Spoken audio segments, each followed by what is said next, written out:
So step right up. Step right up. We don't need a soapbox, you'll just listen up. You'll enjoy the show. Step right up. Step right up. We don't need a soapbox, you'll just listen up. You'll enjoy the show. Welcome to the CVC podcast. We are recording on September 21st, 2017. My name is Britton, and we're here tonight with Nick. Hi. Yeah, that's the ticket I was kid. waiting for the cue. And Ashley's here. Hello, go team. Yay. We have to start with a retraction. We need to talk about Hurricane Katrina. Yeah, we sure do. So what happens when no one else is here is the boys don't fact check themselves. Right. And so... we say the first thing that comes to mind. which apparently last week was Hurricane Irene. This has nothing to do with facts at all. Yeah, as Ashley said, we were talking about Hurricane Irma last week, and but I said Irene twice. And I went with it because I didn't even think about it. It sounded right. Yeah, it seemed right. It was just, it's just the point is the hurricane, right? Is that not the point? So there was an event. There was an event, so... It was big. It started with an I. It just so happens that our hearts went out to people, 10 years ago. Well, who may possibly be affected again by Irene. Yeah, right, yeah, so... I think it was spot on. A late prayer is still a prayer, right? Did you see? I just said Irene again.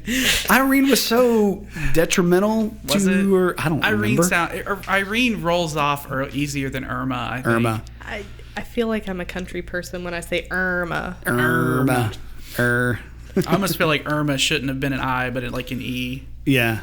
I don't even want to start trying to figure out, okay, what hurricane just hit Puerto Rico again? I don't know. Is it M? Are we into M now? Maria. Jose Maria. hit, and now Maria. Jose like deflected up the East Coast. Yes. And I think hit I have friends in Rhode Island, and they said that they got hit by, well, they didn't get hit, but they started seeing winds like a day or two ago or something really? like that. Yeah. And Maria just destroyed or went through Puerto Rico. Who was K and L? K was like Katia. Katia or Katia. And then like L, I don't even know what happened to L. It was probably just a tropical storm or something, not Leroy. Saying what in the L? What in the L? Yeah. Yeah. So anyway, my apologies to those CVC podcast listeners who were affected by Hurricane Irma. And not Irene. And the one guy on our Facebook who said, "Hey, it's Irma, not Irene." Thank you for fact checking us. We appreciate. Speaking of social media, if you guys want to send stories, we have a Twitter. It's at CVC Podcast. Is that what it is? And then we have our Facebook. So if you have stories, leave them there. Post it to us, please. We'll probably talk because we're running out of material. I think last week we said we'll forget to read it. And it's possible that that's what's going to happen. No, we'll read it. I think we're all on the Facebook page and the Twitter every day, so that should work. Speaking of Irma, though, we can circle back around. Ashley, this is you are at. What did I say? He said circle back around like a hurricane. Circle back around like a hurricane. I like it. You are an interpreter. I am a sign language interpreter by trade. Yes. And would you like to tell us what happened during this? Sure. Apparently, last week in Manatee County, they had a press conference that was supposed to be for... to warn people about the hurricane, telling them they need to get out. This is going to be bad. They bring in this sign language interpreter who's not an interpreter. You can tell right from the get-go because he's in these bright yellow shirt and lifeguarding shorts, swim trunks. Wow. He was a lifeguard who had a deaf brother, and they went, "Oh, that guy knows sign language, so we're going to put him on stage." And he was signing awful, horrible things. He was warning them about pizza and bears and monsters. At one point, he literally signed "Move that bus." Was he trolling it? No, he was not trolling it. He was doing it right. I think they thought that somebody signing was better than no one signing, and they were wrong. It went through the deaf community by storm. Everyone was complaining about it, as they should, because their rights were There was no equal access whatsoever. Right. Your deaf people were like, and it's insulting, right? Yeah. Absolutely. He warned them of what? Pizza and Pizza bears? and bear monsters. Pizza and bear I'm sorry, was guys. Awful. I saw it that night. Can you tell a joke, Nick, without... Nope. I was going to say, let's be honest, the deaf people aren't going to be listening to this anyway, but... Aww. But it was... It's only because I don't have to close caption it. I mean, I'm laughing because it's just so horrible. Yeah. And then the governor had a press conference. They hired what's called a certified deaf interpreter. He was on point. He had everything right. And then the whole media was like, "That guy's got too much emotion. We're gonna make fun of him." Crazy facial expressions. Yes. Oh. Totally right. And the media is like, "That looks funny. We're gonna make fun of it." Wait. Why does the media think they get to do that? I mean, now I don't know, and correct me if I'm wrong, but if I was in need of an interpreter, I would rather see an animated person do that instead of the Ben Stein of interpreting. Well, yeah. And in a situation like that, it's very serious, and you have to have that emotion. And to get non-technical, or a little technical, in ASL, facial expression is your adjectives and your adverbs, and everything else, your nouns and your verbs, are on your hands. So he was doing justice what they were telling them to do. Like, this is a serious thing, and his face is like going some crazy stuff because he was showing through the emotion. So you mentioned the first guy, his clothing was real bright. Yeah.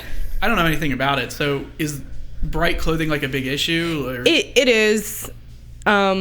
You're supposed to wear, if you're light skinned, you wear dark solid colors to contrast your skin. If you're dark skinned, you wear light colors. So see your hands? Yes, Okay. you can see the hands. Also, bright patterns are bad because it causes eye strain. There's a whole big world of professionalism. Interesting. That's why you see me wear black. It's not because I'm goth. Oh, It I is. thought you were. No, We thought you were angry at the world. Grr. That's Watch out for that monster. She gesticulates more when she's angry at the world. That's true. Lots of fists. Arg. Man, can we get you to sign the podcast every week? No. Oh, it's too much You don't pay me shenanigans. for that. No. We'll double There's your too pay. much jokes, and that takes a lot more effort. This is my cool down time. I gotta use my English voice instead of my sign language voice. Because you get sore, right? Oh yeah. Yeah, because she's. I don't know how to demonstrate that I'm doing this without looking offensive. Like, I'm sure, that's offensive to Just people. like you're angry at the world. He's like shaking his fist in the air, like, I don't know what I'm doing. Which is My true. God. I don't know what I'm doing at all. So, but I imagine, that's, I just look Yes, like a monster. I use my upper body Like a all the chimp. time. My husband laughs about the fact that I have interpreter hands, and if I try to give him a massage, he's like, "That hurts." You know how most of the time women can't open jars; they hand them to their husbands. Yeah. I get all the jars in the house because of my 'cause you interpreter got hands. So if you give him a massage, can he tell what words you're putting into his bag? No, what's fun? That is one 'cause- seems like an F, and that one seems like a U. Yeah. What's fun is he seems like he's learned a lot of this, He right? tries. He's tried to learn it. Now, what's cool is when you're out with them, He'll finger spell and sometimes. they're way. What are you doing? No, when they're both far apart from each other, it's neat because he'll try to do stuff like he'll try to sign and then she'll sign back, and I'm like, that would be very useful. You could really mess with that if he knew how to do it. He could just act like he was deaf all the time. Yeah. And then if people start like treating him different, like, I can hear you, Oh, that's terrible, guys. Are you ready, guy and lady? I should say, are you ready for to rumble. To rumble for the next? I think that statement's copyrighted. Are you ready for Saturday, September the 23rd? Or should be, are you ready to grumble? Are you ready?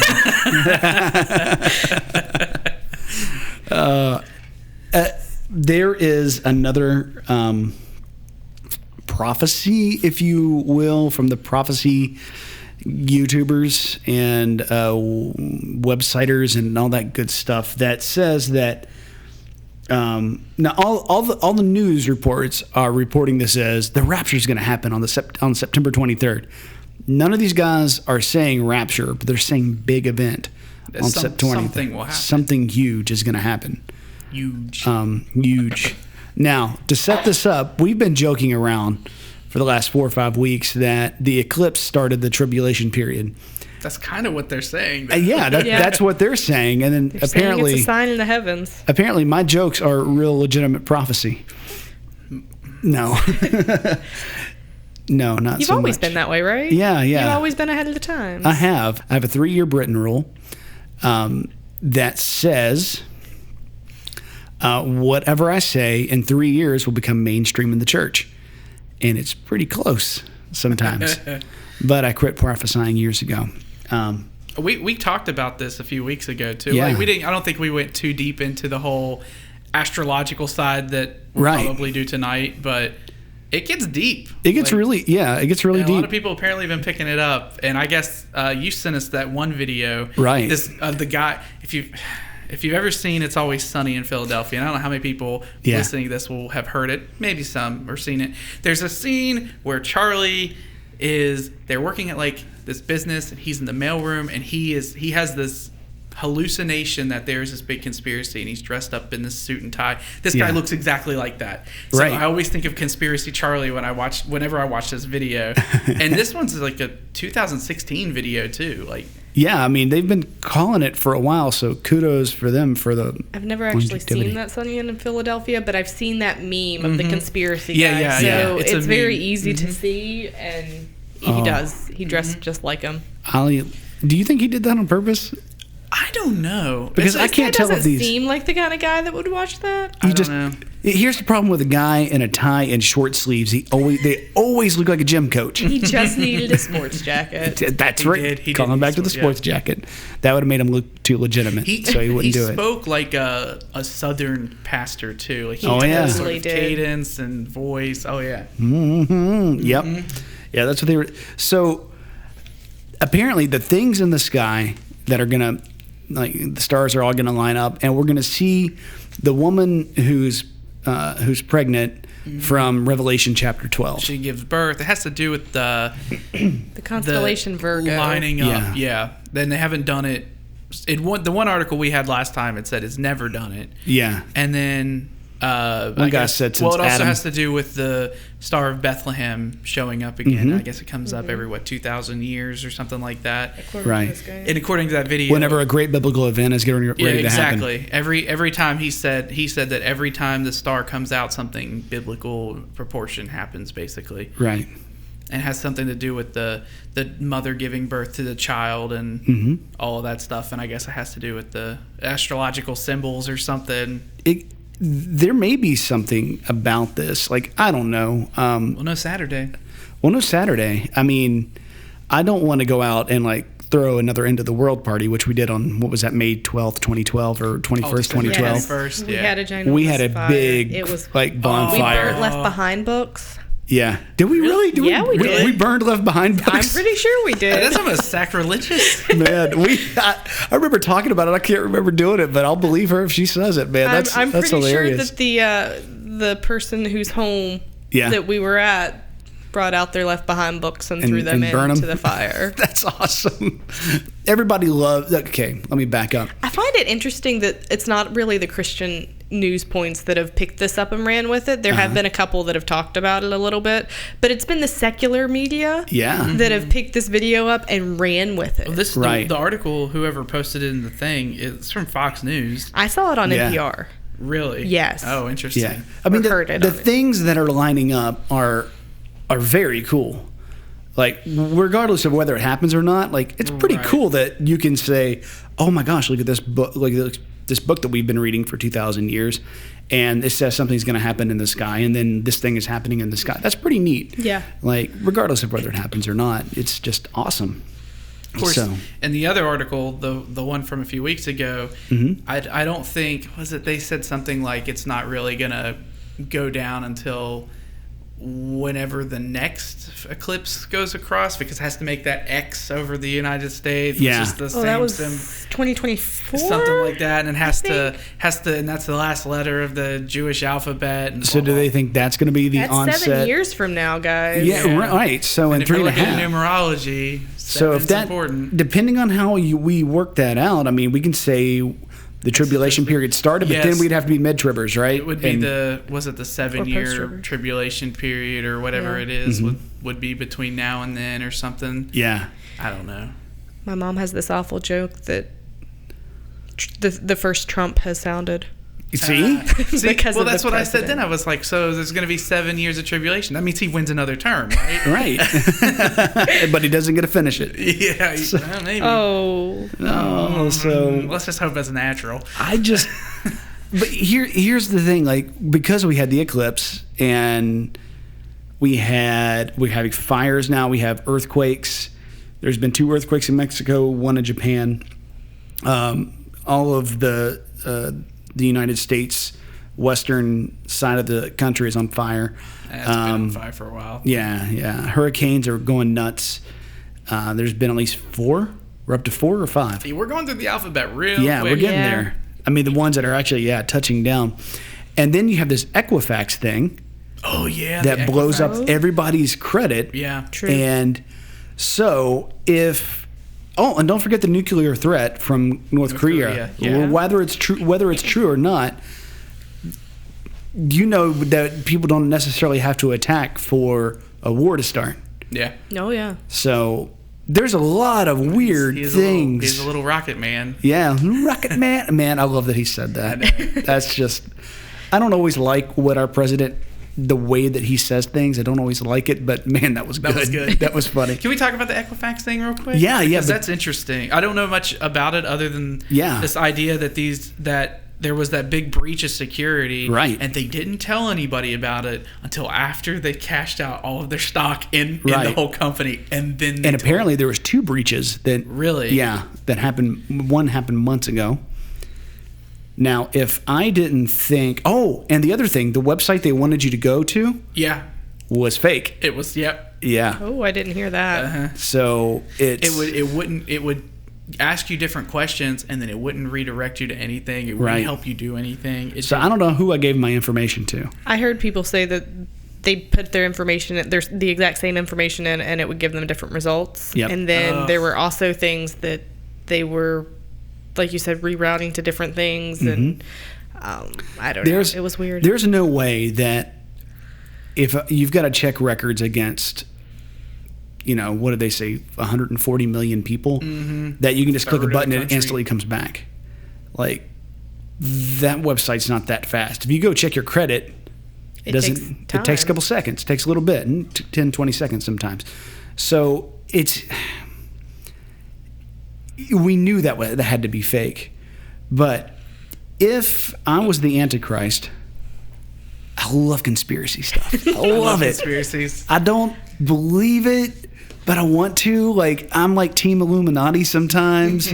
I love this stuff. And like New World Order. End time prophecy, it both is our Christian conspiracy theory and interlinks with the mainstream conspiracy theory. So I love it. But if I was the Antichrist and I saw a big breach like this and say, hey, obviously Social Security numbers don't work, your date of birth don't work, all this stuff like that, that's not keeping you secure. But I've got this tool that is going to single you out and make everything just fine. Put this chip in your forehead or your right hand, right?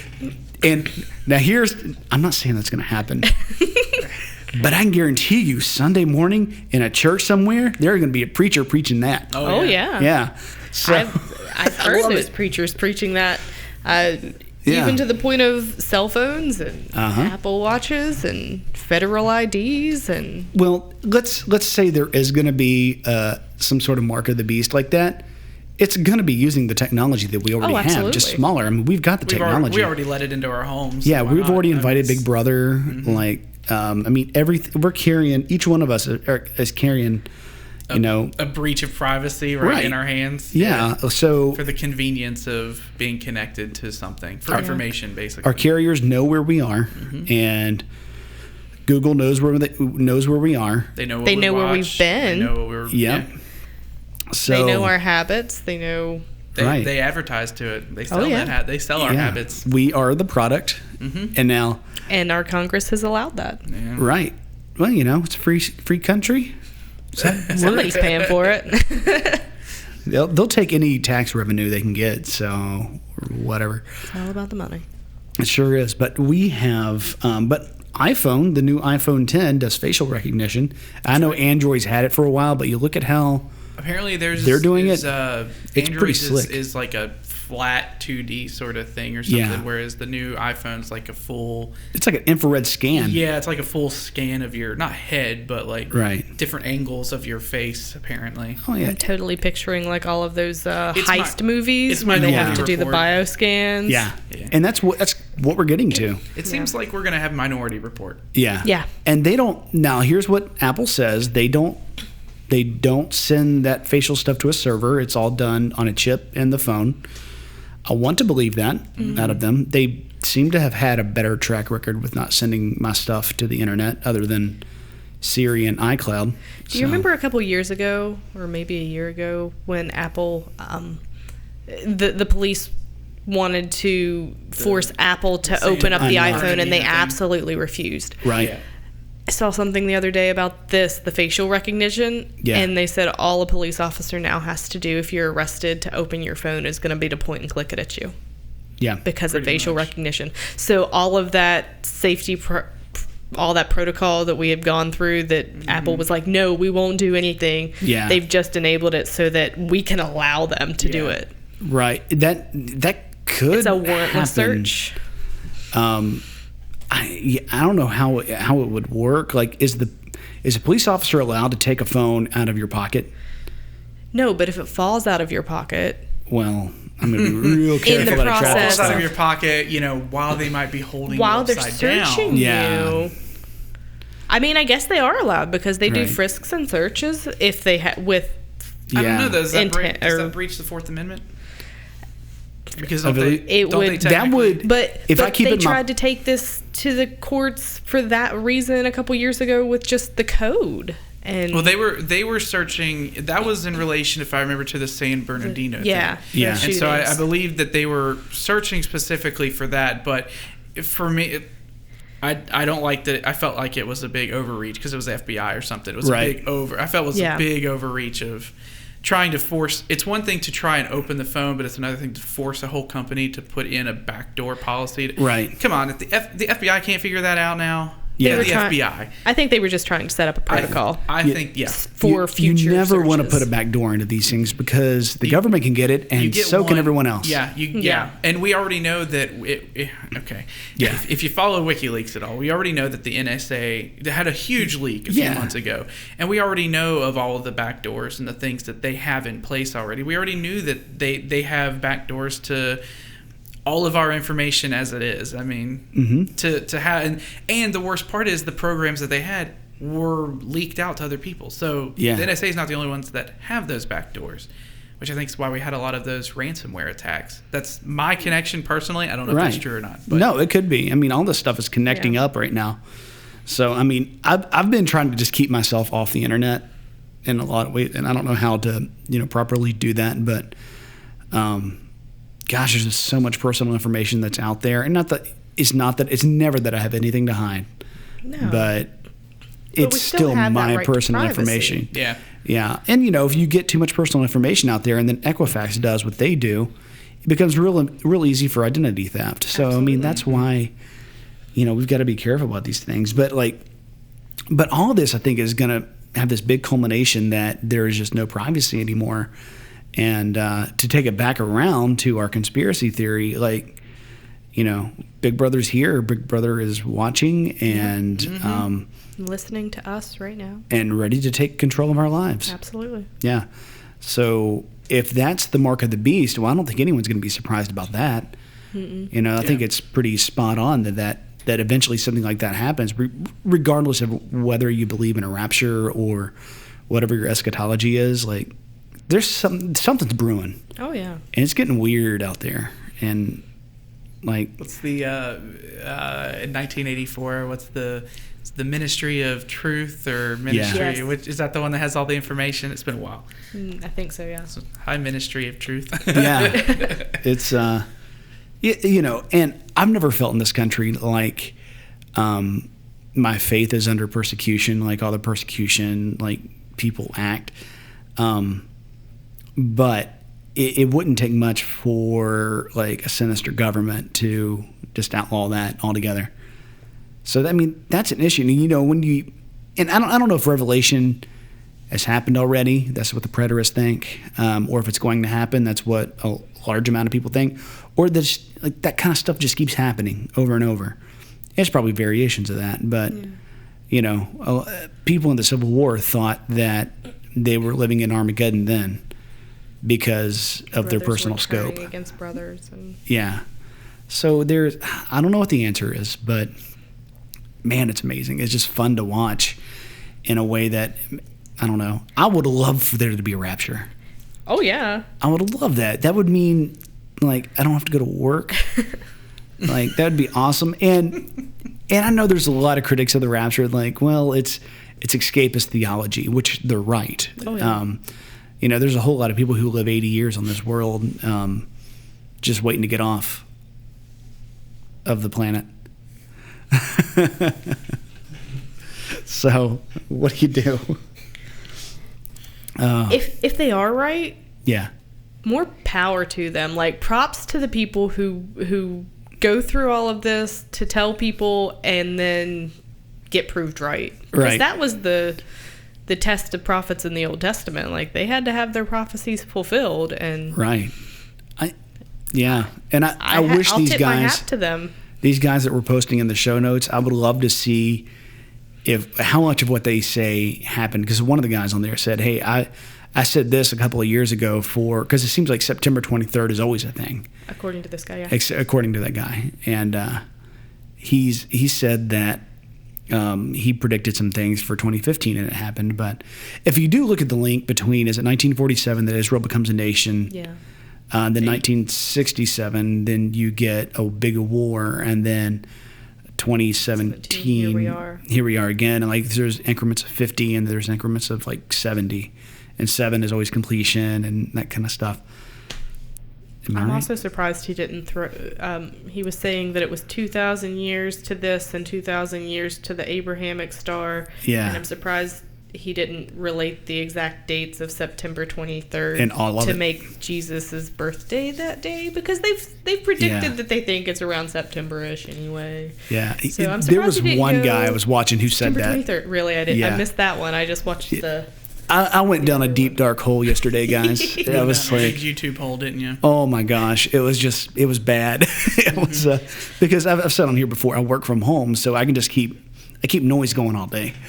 And oh my gosh, you click a couple of those videos and then you just let YouTube go, and it's amazing. That's because your related video field becomes a mess. Right.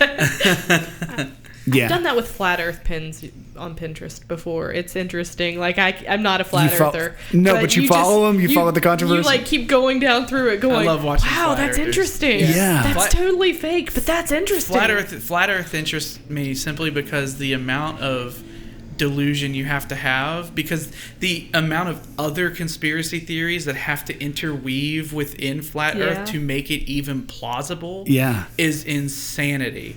And just you can say just one thing to unravel the whole thing, and every time their argument is just, well, that was a lie, that's fake. Yeah. It's like, okay, who cares? I guess we can't go on then. Oh man. So I have been watching because I went down this deep, dark rabbit hole. I have been, and you guys remember, I have a PureFlix account now. And so this is going to cover a couple of things. One, my end time prophecy Jones right now, because I'm just having a great time re-exploring that part of my life, because I just denied it forever. I was just like, nah, we're just going to live until we die. Screw it. That was my attitude for the longest time. Now I'm just kind of like, what can happen? What are the possibilities? And who cares? It's interesting. So, and I've been looking for good Christian art, right? And I've been looking to see if PureFlix could help me with that. And boy, did I find something. Now, I have seen at least one or two of these movies in my past, but Thief in the Night is on there. Now, if you don't know Thief in the Night... That's the Rapture movie. Like, yes. That's the first Rapture movie, isn't it? 1972. I feel like I've seen this. Oh, I'm sure you have. You're probably in some church basement and they're giving you popcorn, because that's what happened to me. That's how I know it. And this was how we scared people to heaven. Yeah. Back in the day. It was like Christian Grindhouse, right? Do you know the old, like, you guys don't know drive-in theaters, but yeah, I do. Okay. So, they used to have these really crappy B movies that they would play before the feature. Mm-hmm. Okay. Like shot on 16 millimeter film, not the best stuff. It looks like that. It's just real gritty and like low production quality. The sound's horrible. They're using stock music that sounds like in this movie. It sounds like it should be in a Monty Python film. But it's called Thief in the Night, and ends up being 4 of these movies. But it starts off with these. I don't know what time period this is because they keep jumping around. Like it starts off with a rapture, then it goes to this big flashback.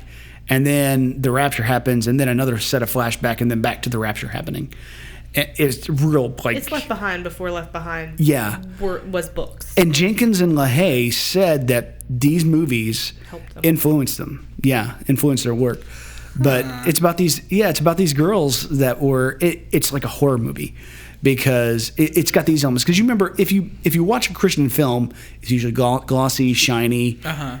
This is not that. This is gritty. Okay. It's scary. Yeah. It's terrifying. It's a horror movie. Until you get to the last one, which it becomes a weird... they all get saved sort of thing, right? Well, no, they all die. But by the third movie... But they get to go to heaven. But they pretty much after the... Well, this is the good part. I don't want to spoil it too much, but in Thief in the Night, you've got this girl named... I forgot her name. I forgot the protagonist's name. I think it's like Patty or something like that. Irene or something. Yeah, right? it's probably. Let's call her Irene. So she's going through, and someone had witnessed to her and her husband. Her husband got saved. She didn't. And they're playing the Larry Norman song, like, there's no time to change your mind. That thing's going through the whole thing.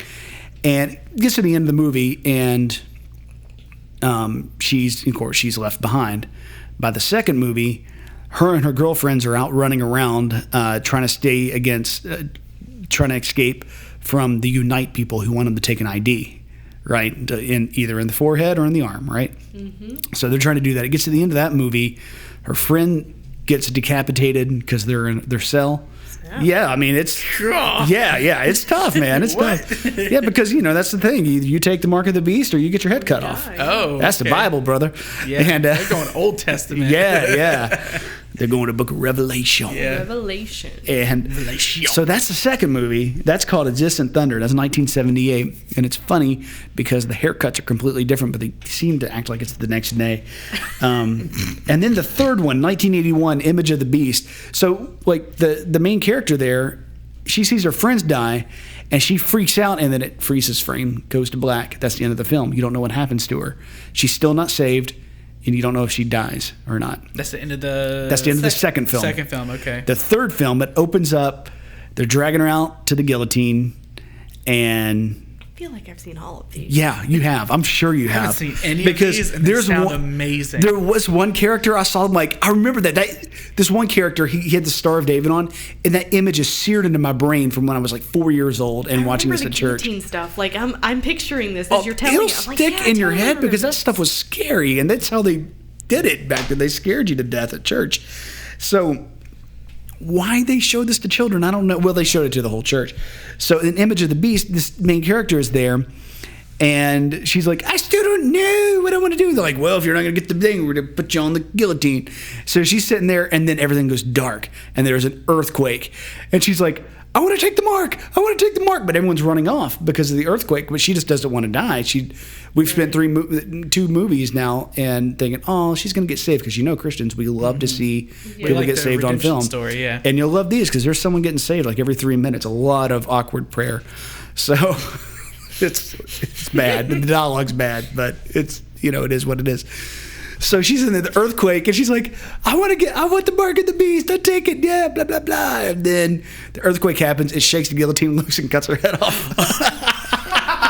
What? Yeah. So, oh my gosh. I was like, and I've always complained about Christian movies because they're like, everything's so happy.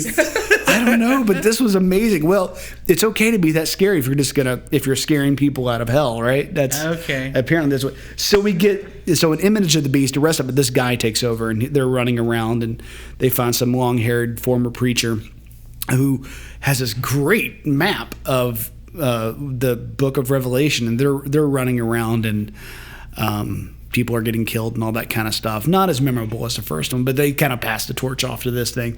But you get to the last one, and it's called The Prodigal Planet. And I've watched all these movies today. Today. This is so. Prodigal Planet. Now, that deep dark hole. I don't know. Oh my gosh, you wouldn't believe how deep and dark these weird holes go. The dirty. Have you ever seen the movie Dirty Mary, Crazy Larry? No. It's a 1974 film from Peter Fonda. It's him running around in like a 1970 Dodge Charger, doing mayhem. Anyway, for some reason the big car crash from that movie opens up the Prodigal Planet. For no reason, like, why is this here? So but it's a different movie opening a different movie. Yeah. Okay. So, but apparently it's supposed to be played off with this guy because that the Crazy Larry movie wasn't, I don't guess that memorable, but so they just used the stock film from that, this car crashing into a thing like, hey, when you were a kid, you didn't follow Jesus, you're out doing your own thing. That kind of stuff was that attitude. Okay. And it was the guy that was in the last film, and it talks about how he became a Christian and all that kind of stuff. And then he takes off. He escapes by this double agent, and it turns into the weirdest episode of A-Team I've ever seen in my life. They're driving around this crazy big van, and it's 10, 12 years later, so like. The photography looks different. It looks like the 80s now, even though it's probably only been, but it's just supposed to be the last part before, while before the Antichrist starts losing its power. So they didn't have any more movies after that, but so there are only 4 movies. Yeah, in the whole in the series. Yeah, from 1972. They sound amazing. It's a little cheesy. It's worth going to watch them. Huh. I mean, because it's really gritty and horror movie-like and different from any other Christian film you've ever seen. Because we've all seen probably Left Behind and Revelation Road and all that kind of stuff. I haven't seen Left Behind. I've not seen Revelation Road. I haven't seen Revelation Road, but I saw it go by today because the same blonde guys on every movie. I've ever heard of a Christian movie, like a movie that would specifically Christian premise come out, I'm just like, nope. Generally, like that Mother movie that's supposedly out now. That I don't really know much. I mean, I know the premise and the story of it, but I think it sounds like to me like everybody's interpretation is so different. Oh yeah. But yeah. Oh yeah. But you're talking about the drive-thrus. I specifically remember the last movie I saw at a drive-thru, really? And it was also the second movie I'd ever seen at a drive-thru because they had like a double feature, and it was the last showing around here, and it was Phenomenon. I think it was Phenomenon. It was the John Travolta movie. Wow. Yeah. So mid-90s. In the movie right before it was the movie where Shaquille O'Neal's the genie. Oh gosh. Shazam? Shazam. There we go. Oh my gosh. Yeah. I feel like they used to put like the kid-friendly movie on first. Yeah. And then when the kids fell asleep, they would be like the adultish movie, whatever that happened to be. I remember going to see the Flintstones, like the live action version. With John Goodman and Rick Moranis? Yes. Yeah. In a drive-in theater. And there's a drive-in theater a couple of hours from us. So I've actually seen some within the past couple of years. I was going to say, I'd like for them to bring it back because that's a fun experience. Oh, yeah. Yeah, it is. Because we still have our big screen. We still have the big screen where it always was. Mm-hmm. It's just that they don't use it for that anymore, but they can't afford to tear it down because it's full of asbestos. Oh. Yeah, that's why that thing still stands. So you get yourself a big flatbed truck, or whatever. Yeah. If it's a nice night. They're so good. They do movie showings there, I think. Do they? But not drive-in. Like it's like the summer night where people can come watch the family films, I believe, if it's the same place that... Yeah. Man, could you imagine?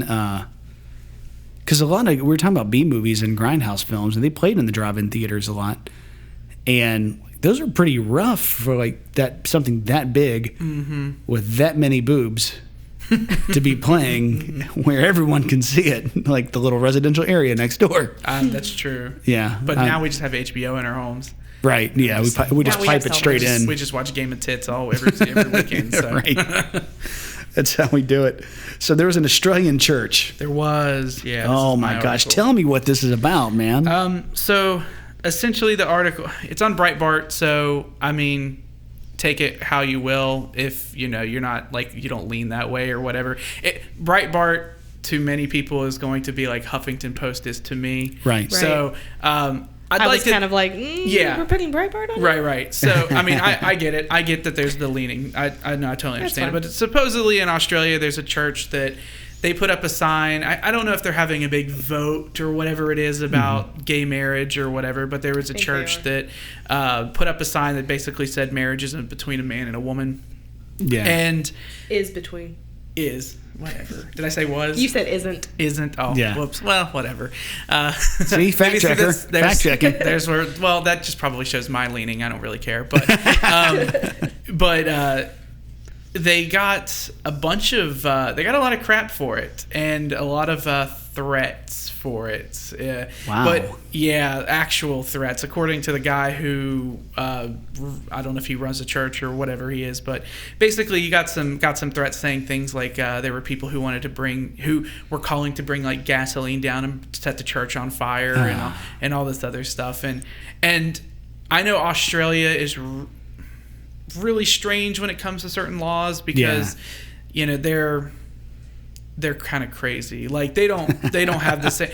You would think that that a nation where every single animal in existence is trying to actively kill you, right? They would let their citizens have guns, but they don't. Yeah. Wow. So yeah, and that was one of my big issues with this election because I like guns. I like the Second Amendment. Yeah. And when things were coming out saying, hey, we want an Australian type of buyback. Well, the problem with the Australian buyback was it was a mandatory buyback. It wasn't voluntary. They came, they took your guns. I have friends who live in Australia, and we've talked about guns before, and basically the laws that the loopholes the hoops you have to go through just to get and maintain a firearm in Australia is insane. Wow. Oh my gosh. You have to pay it, you have to pay a license, you have to have it in a safe, I believe, and you have to go to like 2 mandatory per month firearm meetings or safety things. Oh, it's crazy. The laws are insane about it. So they are pretty much way far on what we would call the left. Yes. Okay. And so I don't know what the political spectrum is there. The thing is, I don't know if you have crazy firearm laws like that. I don't know where they stand on, say, speech laws, because they might have hate speech laws, right? Which I don't believe in. I don't believe in hate speech laws because other reasons. But but if you were to take that situation, let's remove it from Australia and put it in the USA, so we have an understanding, I guess. That's insane. Yeah, it is. Yeah, it is. That's straight up insane. Oh my gosh. It's not much different than some of the things we see posted on our social media. Well, and when you say things like somebody should go down there and set fire to the church, that is literally illegal. Like that is not free speech. That's like yelling fire in a movie theater. That is not free speech. It's not covered by free speech. That person should be prosecuted. Yeah. But they never are. Right. Because, man, gay so people. And from the article, because I was reading through it, from the article, it was like the church was shocked. They didn't realize that the culture was going to be upset at them and say bad things to them. And it, for me, that in that situation, it was a lot of people. It sounded like a lot of people who didn't even go to the church. Oh yeah. Were really mad about it, and they were like, "Well, it's just making people in the community really upset." And it's like, and of course, me being the person I am, so what if they're upset? Let them be upset. Yeah. Right. Who cares? Well, your one feelings of the things are not reelings. I mean, I can't believe people. One, it's sad that the church is so far removed from their culture that they don't realize that would make people angry. Yeah. And on the other end, of course that church thinks that. Yeah. You know what I mean? Like, why do people act like, I can't believe someone who says they're against certain things are against them? Right, why? Right. Yeah. Well, that kind of comes back to this whole idea that, like, freedom of speech is great if you're saying the right thing.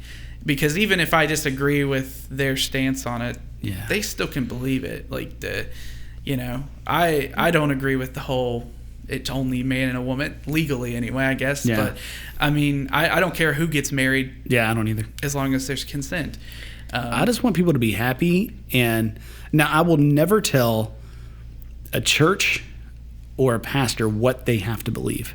Right. Because that's none of my business. Yeah. Mm-hmm. And I will never tell two people that they can't get married because it's none of my business. Exactly. Right. Yeah. And so it kind of, whenever I read the thing and it was like all these people up in arms about it, I'm just like, okay, yeah, but they're allowed to say that. I mean, well, one of the quotes in there even says, in a free country, Christians also have this right of free speech. They do not expect everyone will agree, but should they not expect the same freedom to speak and be given the respect that they give to others? Like, and I think that was, for me, one of the most true Christians part of need that to practice article. Giving respect to others, but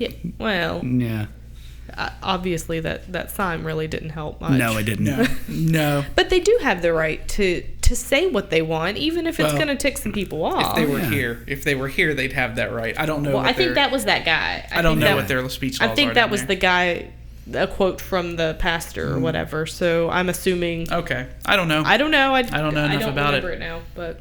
Oh man, I just want this issue to go away. No, it sounds terrible because. I mean, people are going to do what they do and they want to be married, and that's fine. You, as a minister, the minister doesn't he can deny marrying people for whatever reason he wants. That's everyone. Christians have to quit acting like that's under attack. It's not. Right. I find it interesting that we have monopoly laws, like you know, to prevent monopolies. But for the longest time, Christianity had a monopoly on who could or could get married. Right. Which isn't right. Well, in the I know scope it's not of America. Technically a business or whatever, but you know. But you can make some money doing it. That's true. That's true. Yeah. Because people want to get married, and of course you can just go get signed up. But at the same time, if you disagree, like if a church disagrees, or a baker says, "Hey, I don't want to make a cake for gay people," they shouldn't be getting fined by the government. Right. See, I'm not sure how I feel about that, because on one end, as a business person, why would you deny money? There's that. No, I get that. That's my personal leaning. Why would you deny money? Yeah. They're not asking you. They're just asking you to bake a cake. Just bake the cake. Yeah. I mean, I know we're allowed to refuse service to whoever we want, or we should be. Just on a human level, though, I think just bake the cake. That's where I'm at with it. Right. Yeah. I don't know why you would deny money, but if you're going to, you should have the right to do it. Yeah. Regardless. And I think it's then if a person who is a business owner is a bigot of some kind like that, then that's going to just spread around. I think in general that will spread to all the people who know about it, and either. I mean, you're going to lose a lot of business. Yeah, it's going to hurt your business anyway. Yeah, and that's the free market, though. If people don't go, it's dead. And then there's just and then somebody's going to have to open a Pride bakery to compete. And here's what I hate. I hate those cakes will taste fabulous. Fabulous. I hate comparing the African American civil rights stuff to the gay culture stuff. I hate that comparison. I don't know why. Maybe they are the same. I don't know. But I can't deny baking a cake for a black couple or a mixed couple. Right. I don't know that anyone's tested that. It's just been the other thing in the news. But I don't know. I just think if you're gonna put your shingle out and you're gonna be a business person, you have to serve everybody. That is part of what we're doing here, right? I mean, that if you're out to make money, just go make the money. It's not tied to your. I mean, as a plumber, are you going to refuse service to the gay couple? I mean, where does this end? if you're in the market of owning a business, it's probably in your best interest to not refuse business. Yeah. But I think you definitely have the right to. But it's probably not a smart idea. It's not smart business practice. But really businesses have to, some, not necessarily bakeries, but some businesses have to look at things and go, you've got loopholes. Lawyers can look at them and go, I'm not going to touch this case. Yep. They don't have to give you a reason why. I've had clients I've turned away. Yeah. I've had clients that I've had to turn away. But it wasn't because they were black or they were gay or something like that. It was because I didn't want to do it. I was lazy. No. Or because, for me, it's not within my professional realm that I felt strong enough to be able to, say, interpret a situation. But I have that right to refuse service. Yeah. So if I'm a bakery and I own that place and I feel like this is against everything within me, do I not have a right to say, I don't want to make your cake? I think when it's discrimination, I don't think you do. Sure you can. I mean, you can. I guess you could just lie and say I'm too busy. I've got 7 other weddings that day. Now, if that couple came in, like ease into that a little bit easier than not gay peoples. Now, if a couple comes in of any orientation and says, "Hey, can you make a penis cake?" and you don't want to do that, you don't have to do that. Well, but I'm a bachelorette and I want that for my bachelorette party. So and if you don't, I'm going to sue you. If you don't, you're turning away my preference of. And I would just say I don't put phalluses on cake. And I think if you test that in court, you're going to have better luck than you are if you say no gay couples. But it's just a matter of them putting like a male and a male or a female and a female on as the topper, right? Or putting somebody's names on there. No, I was talking about a cake in the shape of a dick. No, I understand that, but I'm talking to the gay. I'm going back to this. I don't have pans large enough, ma'am. I don't know. So, I mean, I think it's content instead of discrimination you can get away with, like. Maybe they just didn't turn them away the right way then. Right. Maybe so. Well, I mean, I don't know how they turned them. I've not. Well, if a gay couple came in and said, "Here, make us a traditional wedding cake and put 2 milk toppers on top," I know what you're saying, but at that point, to say no to that, which is something very traditional that they make all the time, right? Other than the topper, right? With just a piece of plastic that you buy in a store, you don't have to do that. I think if you just tell them no for that because you don't want to make them a cake. But then that's a problem. That sort of trickles down, though, because that doesn't just stop at cake. Sorry, I moved over from the mic. That doesn't just stop at cakes, though, because that trickles down to pastors, people wanting gay weddings and pastors turning them down. Because that was the next... That's the next they took. But those things aren't the same. I did not say the right word. We have a freedom of religion in this country. And freedom from religion. Yeah, and as a minister, I can refuse that based on because it's religious, it's not business. I know those things are doing that. They'll still take they'll still take you to court over it, though. I mean, even though it's a business sense, if the person says, because in that case, wasn't it against the person who did it was like, no, I don't believe, I'm religious, whatever. No one's ever taken a pastor to court because he refused to marry two divorced people. No, not divorced people. So, I mean, now you have to have a consistent record here. Like, if you don't marry a lot of people, if you deny a lot of people, then I think that's then they can stand on that. If I was going to perform a marriage and I had someone didn't, I could just tell them no. I've told people no before.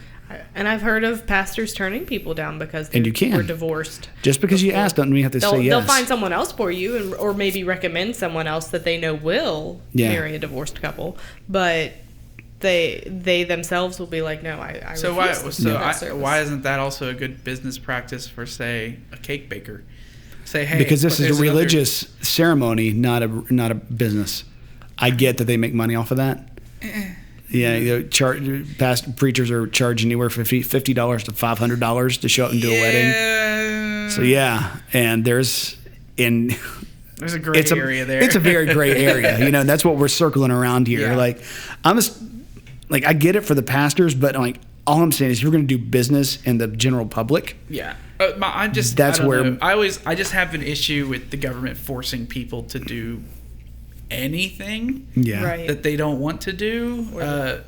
And in that case, I think if this is all personal, and I think if you should have the right to say, hey, I don't want to do it if you're gay, but you also have to realize that those consequences are going to hurt you. Yeah. Because word of mouth is still huge. But it shouldn't necessarily. I think what you're trying to say, and I kind of agree with you. It shouldn't be government restrictions and punishments coming down upon you. It should be the economy. Exactly. The people, it's a social thing to say, okay, I guess the gay community's not buying cakes from this particular person, and then that person just lost all of that business. So really, we're coming back around here to the free market will take care of it all? That's what I said from the beginning. Yes. Because that person will go out of business. Somebody else will open up another one that says, I like gay cakes. That just now clicked for me. Or if the economy in their area is really strong against gay people, then they'll just thrive, and the gay people will not get their cakes. Or, the gay I really hope you edit a lot of this. Or the gay people could just be like, hey, I just want a cake, and then I'll buy our own 2-male plastic topper and just go. Right. I mean, I bought my own cake topper. That's it. I realize how hard I am on Christian people, because I expect grace out of a lot of these people. Oh, yeah, definitely. So that's what I'm saying with this. Like, you don't have to put the stupid topper on. Just make the cake. Just make the stupid cake. Why are you even asking who's involved? I don't expect the world to live by my views. Yeah. Just because they would be better if they lived by mine, though. Yeah. Just because I believe them strongly, I can't expect someone who doesn't follow Christ to live by what I feel is the right way, or the way that God has convicted me to live, or whatever. So why would I be surprised when somebody from the world comes into my worldly business and asks for something against my views? Like, we have to square with that as Christians. I can't enforce that on them. We shouldn't as Christians, I don't think. And because how many people are going to get saved from that? It's like, well, maybe I need to give my life to God because they won't bake me my cake. It's not going to happen, right? But I think Christians are more concerned about their rights than like crucifying themselves. And like, this is where I'm going to sound religious, but denying themselves and like loving their apparent enemy. They're not even enemies. And that persecution that you came back talking about earlier, I don't know. We're going to bring on our own persecution, I believe. If America persecutes Christians, it's because I think Christians bring it on themselves. I don't know. Maybe it's a topic for another time. Probably. I don't know. Yeah. I don't think there are any right answers to anything. No. There is not one. And if you've stuck it out this long, listener, you'll know there's no right answers here. This is just know that of the three of us, we would bake you a cake. Yeah, we would. Mine's going to taste like crap. Right. Mine's going to taste okay. It's going to look awful. Yeah. Okay. But we'll get that plastic cake topper for you. I'm not going to make you a cake because you don't want that. And I'm going to deny that service because I'm going to lick for your sake first and then give it to you. There might be a cat hair. Whipped icing or buttercream icing? Ooh. Buttercream, absolutely. Yeah, buttercream. So do we want to mention 9/11 real quick and how we totally did not remember 9/11 last week? Yes, please go ahead. Never forget 9/11, and we didn't talk about it once. No, I wasn't here. Well, this is usually a podcast that is all about making jokes at like serious stuff, and I'm still not okay making that joke. You're not okay with making? I mean, some people will say it's still too soon. Yeah. 9/11 happened. The end. Right. It's do you remember where you were? I was in high school. I was in high school. I was in 9th grade. Wow. Sitting in a science class. Dittos. Learning about vaginas. Of all Not things. dittos. She already knew. Yeah. No, I was in a science class when they announced it. Then the bell rang. We had to go to math class, or I had to go to math class, and that's where we saw what was going on because it was like right in between the times. So we didn't. I was like, "What's this announcement? Why are we turning on TVs? Oh, go to math class." Did you see? We saw the second one. That's what I saw. Saw the second one. First one had already hit. I had just gotten out of the shower. I had just graduated college, so I was at my first job, and I get out of the shower. I didn't have to be at work till 10 in the morning. So I walk out, butt naked, and looking at the TV, trying to find a cup of coffee. Looking at the South Tower. And I look at the tower, and it's on fire. I'm like, oh my gosh, what's going on? Of course, the broadcasters had no idea what was going on yet. So they're like, we don't know what. They thought it was airplane error at that point. I don't know how you make that error. You turn left. But so obviously on the air, then they're like, oh, what if it's terrorist? Then about that time, bam. I don't remember them ever saying, or maybe I just didn't realize what terrorism was because before that that wasn't a thing. What, terrorism? Not like that. Not that. Publicized like that to be a big deal. Or maybe I was just too young to remember. You were too young. It was because leading up to that, it was constantly terror stuff in the Middle East going on, and all of the. But not in America. Not here, because that was kind of like the onset of it here. But in the news every day, Americans were very aware because like Saddam Hussein was still public enemy number one. He was apparently paying terrorists to go in and do these what do you call it when they blow themselves up? Suicide bombings. Yeah. So there was a lot of that going on. Now, here's the funny thing. That morning, my first job out of college was radio. And I worked for a Christian radio station. Oh, no. So I get there, and we're still watching the news, and all of our news feeds are messed up. Now, you would think it would make sense to go to the news. No. They said, okay, pretend like it's a normal day. Don't acknowledge that anything horrible is happening. That was what we were told. Were people not calling in and being like, why aren't you saying something? No. Oh, no, our phones all of a sudden mysteriously shut off. At 12 o'clock noon, we got on both stations. There was 2 stations in that house. And all the on-air guys, we all got together, and they acknowledged what was happening, that we just need a lot of prayer. And then all of us prayed on the air because that's what you need is more guys making up prayers as they go along unprepared. And like that was going to do something. Then business as usual. So I'm doing drive time, and we got news feeds coming in that we're supposed to be playing the spots and all that kind of stuff, and we can't play them because they're not there. It's just a lot of racket and people screaming and all, just terrible stuff all day. And we have to pretend nothing is going on, say nothing about it. And that was That's got to be tough. Yeah.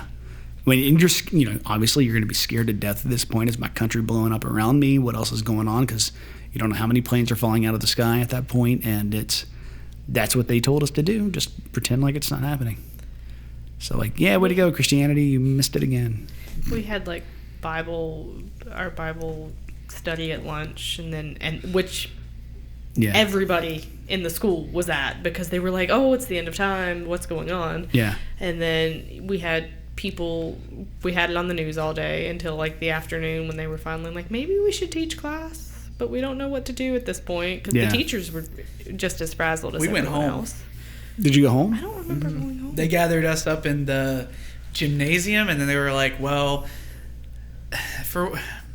because the whole thing was terrorism, and where we live there are a lot of chemical plants. Was the reasoning that they used was that there are a lot of chemical plants.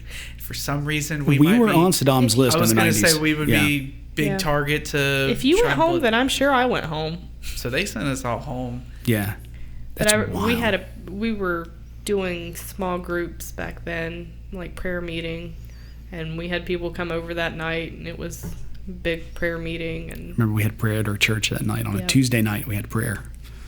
And that's why the Sunday after 9/11 is considered Back to Church Sunday. Really? Mm-hmm. What? I've never heard this. Explain this. Yeah. This is... Really? You guys don't know this? No, we missed this one. Because of the Sunday after 9/11 was one of the highest points of church attendance in It's America. like bigger than Easter? I believe so, because the whole country was terrified, and so everyone packed pews. And so now, I even saw it just recently, it was Back to Church Sunday, and it's always that Sunday after September 11th, and it's because of September 11th. Well, see, we always did like Friend Day in September. Yeah, but we always had them like in May or different. But now that one is specifically the nationwide Back to Church Sunday. Interesting. Oh, well, leave it to us to... I did not know that. Man, that is stupid. This is why I'm glad we have her, because she knows things that I don't know. Right. That's you got to put a mix of people together on the show. It's like everybody has different experiences or something. Yeah, go figure. And that's what's fun. We all come from this crazy, all kinds of crazy, but like different crazy, and that's what you want. So. Well, guys, thank you for being here tonight. This is like probably the longest show we've ever had. Yeah. And we're going to see what we can keep out of it. Probably the most heavily edited one, right? Oh, my gosh.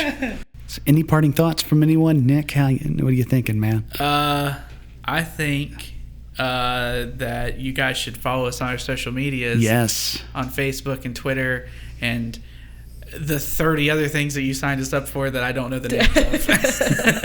Stitcher. We're on Stitcher, yeah. I don't know what Stitcher is, but go ahead. We'll go with it. Here's what Stitcher is, for those of you who don't know. If you enjoy like audio podcast or audio news or anything like that, you get on Stitcher. It's like Pandora for the spoken word. Yeah. Oh, interesting. Yeah. CVCpodcast.com. We have our own website, just like a big podcast. So we're like legit. Yeah, Thank you for making us legit. Mm-hmm. We try. It's one of those things. But the thing is, we love to be in more places. So we want to be in your home. We want to be in your home, eating popcorn. Yeah, watching movies from the 70s. Yeah. About Jesus. Oh my gosh. Yeah. So, okay, we'll see everyone next week. Go team. Go team.